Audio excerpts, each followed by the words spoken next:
سلام الله عليكم ورحمته وبركاته. فيلمنا النهارده هو اخر فيلم اتعمل لهولك اللي هو الرجل الاخضر يعني، وبيفهمك كل الاحداث اللي حصلت له قبل ما ينضم لمؤسسه الابطال اللي هي سلسله افلام افنجرز. وبما اننا هنهتم الفتره الجايه بافلام مارفل والعالم بتاعها، فالفيلم ده هيفيدك بشكل كبير. قبل ما نبدا ما تنساش تعمل لايك للفيديو وتجيب فشارك وشايك، ويلا بينا على الفيلم. الفيلم بيكمل احداث الفيلم بتاع 2003 واللي لخصناه من فتره وهسيبهولك في التعليقات، ولكن شركه مارفل عملت فيه تعديلات بسيطه، وهي ان بروس بعد ما تحول للرجل الاخضر هولك فقد السيطره على نفسه واذى حبيبته بيتي، وقرر يبعد عنها عشان ما يأذيهاش تاني. ولكن القائد روس بيدور عليه، ومن ساعتها بروس قاعد في البرازيل بقاله حوالي 6 شهور عشان يبقى بعيد عن المشاكل، وكمان بياخد هناك دروس تحكم في الغضب عشان يبقى شخص احسن. وفي الفتره دي بيبقى شغال في مصنع ازايز، وبتكون زميلته عارضه الازياء مارتينا، وفي يوم بيجرح صباعه ودمه بيقع على الازايز، فبيجري بسرعه عشان يمسحه، ولكن ما بياخدش باله ان في ازازه فلتت منه.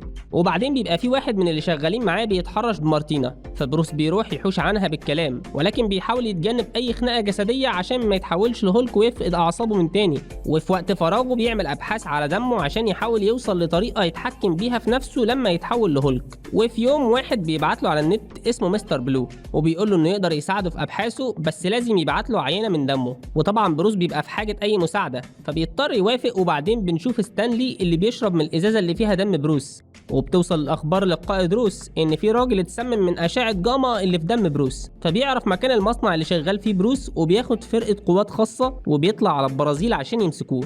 وفي الوقت ده مستر بلو بيكلم بروس وبيقول له انه محتاج معلومات اكتر، والمعلومات دي مش موجوده غير في المعمل بتاع بروس اللي في امريكا. فبيقفل اللاب بتاعه وبيقوم ينام متضايق. وبالليل بيوصل القائد وفريقه، لكن بروس بيكون عارف انهم جايين وساب البيت وهرب، وهو بيجري بيكون لازم يخلي باله عشان ضربات قلبه ما تعلاش قوي ويتحول. وللاسف بيخبط في المتحرشين بتوع المصنع وهو مش واخد باله، ولكن بيجري منهم لجوه المصنع، وهناك بيمسكوه ويضربوه. وعلى ما الجيش بيوصل بيشوفوه وهو بيتحول لهولك، وبيبدا يضرب متحرشين واحد ورا التاني، وبعد ما يخلص بيكمل على الجيش كمان وبيهرب من المكان. بعدها بنروح للقائد وفرقته اللي بيلاقوا صوره بيتي في حاجه روس، وبيكونوا لازم يرجعوا لامريكا خلاص عشان ما ينفعش يفضلوا على ارض دوله تانية كل المده دي. ولما بيرجعوا الضابط بلونسكي بيسال القائد ايه الكائن الاخضر ده، وبيبدا يكذب عليه ويفهمه انهم كانوا بيحاولوا يعملوا جنود خارقين، وان هولك هو نتيجه الابحاث بتاعتهم وتجاربهم، وانه لما اكتسب القوه دي حب يشيلها لنفسه وهرب منهم. وبلونسكي بيصدقه وبيقول له طب ما تدوني انا كمان من الادويه دي، والقائد بيوافق. وبعدين بنروح لبروس اللي بيصحى في وسط الغابات، وبيطلع على الطريق وبيوقف واحد وبيركب معاه وبيوديه المكسيك، وهناك بيعيش حياه بسيطه مؤقته، وبيقرر يطلع على امريكا عشان يجيب الابحاث من المعمل ويديها لمستر بلو.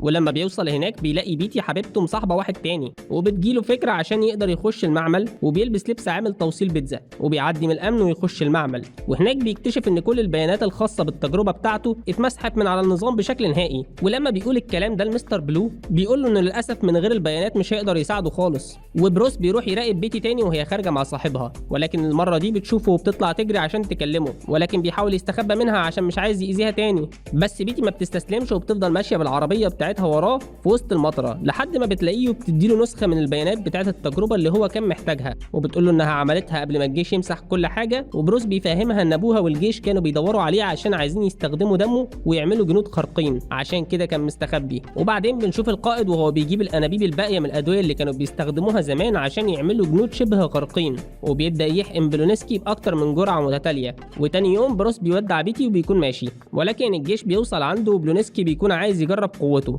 ولكن القائد بيوقفه وبيقول له خليك لما نحتاجك. وبعدين بروس بيدخل المكتبه وبيبلع الفلاشه بالبيانات اللي فيها، وبيتي بتحاول تديله وقت يهرب، ولكن بيضربوا قنابل غازات على بروس، ولما بيفتكرهم بيهاجموا بيتي بيبدا يتحول لهولك، وبيهاجمهم هم وعربيات الجيش ومدرعاتهم وبيكسرها كلها. وهنا بلونسكي بيجي دوره، وبيبان انه بقى اقوى واسرع من اي شخص عادي، وبيبدا يجذب هولك ناحيه المدافع الصوتيه اللي بتكون هتقضي عليه خالص، ولكنه هو اللي بيدمرها. وبلونسكي بيتغر في نفسه يفتكر نفسه بقوه هولك، فبيروح يتكلم معاه، ولكنه بيفعصه برجله زي الحشره. وبعدين مروحيه حربيه بتوصل وبتهاجم المنطقه اللي هم فيها كلها، وهولك بيحمي بيتي بجسمه وبينقذها، ولكن بيغمى عليها من خطوره الموقف، وبياخدها الكهف بعيد في الجبال. ولما بتصحى بتشوفه وهو منفعل، فبتقعد تهدي فيه وبتبدا تتكلم معاه. وبنروح لبلونسكي اللي بيصحى بعد ما اتفعص، والقائد بيندهش لما بيشوف سرعته الاستشفائيه الرهيبه. مش بس كده، لا وكمان بتكون قوته رجعت له بشكل كامل في مجرد ايام. وتاني يوم بروس بيرجع لهيئته البشريه وبيقعد كام يوم عند بيتي، وبتخرج الفلاشه من بطنه وبيقرر يدمرها خالص. وبعدين بيتفقوا مع بعض انهم يهربوا ويروحوا مدينه نيويورك عشان يقابلوا مستر بلو. وفي الوقت ده القائد روس بيبحث في قاعده البيانات وبيكتشف بنكتشف ان مستر بلو هو عالم احياء اسمه صامويل ستيرنز، وبنرجع لبروس اللي بيقابل مستر بلو وبيطلب منه يساعده يتحكم في هولك، وبلو بيوافق ولكن بيقول له ان الطريقه بتاعته ممكن تموته. وبعدين بنشوف بلونسكي للاعراض الجانبيه بدات تظهر عليه وبدا يخس بشكل مخيف ولكنه ما بيقولش لحد.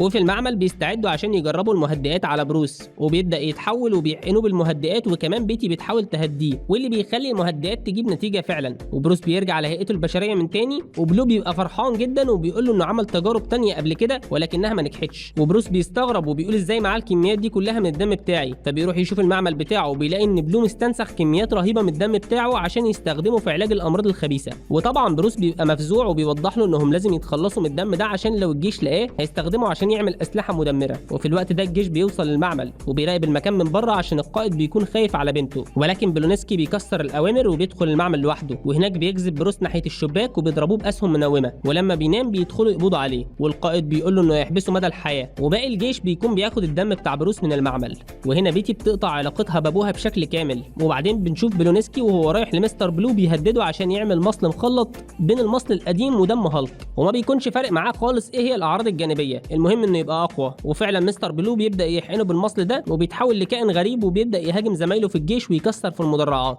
والاخبار بتوصل للقائد وبيحاول يلاقي حل، وبنرجع لبلونسكي اللي عمال يكسر في الشوارع والعربيات ويقتل في الناس واحد ورا التاني. وبيبان على القائد انه ندمان عشان حقن بلونسكي بالمصل من الاول. ولما الجيش بيلاقي ان الرصاص العادي ما بيجيبش نتيجه بيجرب الصواريخ، ولكن ده بيخلي الوحش يتعصب اكتر من الاول. وهنا القائد ما بيلاقيش اي حل غير انه يطلب من بروس يوقفه، وبروس بيوافق من غير تردد وبينط من الطياره وبيتحول لهولك بعد ما بيهبط جوه الارض، وبيبدا يسحب نفسه من تحت الحطام، وبتبدا الحرب ما بينه وبين الوحش التاني، والقتال بيبقى رايح جاي، شويه الوحش بيكسب وشويه هولك بيكسب. وطبعا القائد ما بيكونش بيتفرج بس، وبيبدا يضرب الوحش بالرصاص من الطياره، والوحش بيحاول يهاجمه لكن هولك بيحاول يسحبه بعيد عن الطياره، ولكن ده بيخلي الطياره اصلا تفقد توازنها وتقع على الارض. ولكن الحمد لله بعد الانفجار الناس كلها بتموت ما عدا الابطال. وهولك والوحش بيبداوا يتعاركوا من تاني، ولكن لما هولك بيشوف حبيبته في خطر غضبه بيزيد وبيبدا يهزم الوحش ويبعده، وهنا بيسقف بايده فالنار اللي كانت هتمسك في الطياره بتنطفي، والوحش بيغفله وهو مش واخد باله وبيضربه، ولكن هولك بيقوم له من تاني والمره دي بيمسح بيه الارض وبيقضي عليه تماما. ولما بيطمن على حبيبته والمدينه بيرجع يهرب من تاني عشان حتى لو القائد سابه الجيش مش هيسيبه. ولما بيستقر في مكان بيبعت يطمن بيتي عليه وانه بدا يقدر يتحكم في قوته بعد التحول. وبعدين بنشوف القائد روس وهو قاعد في الحانه، وهنا ايرون مان بيظهر وبيقول له انه عايز يعرف مكان هولك وانه محتاجه عشان هيعمل فريق من الابطال الخارقين،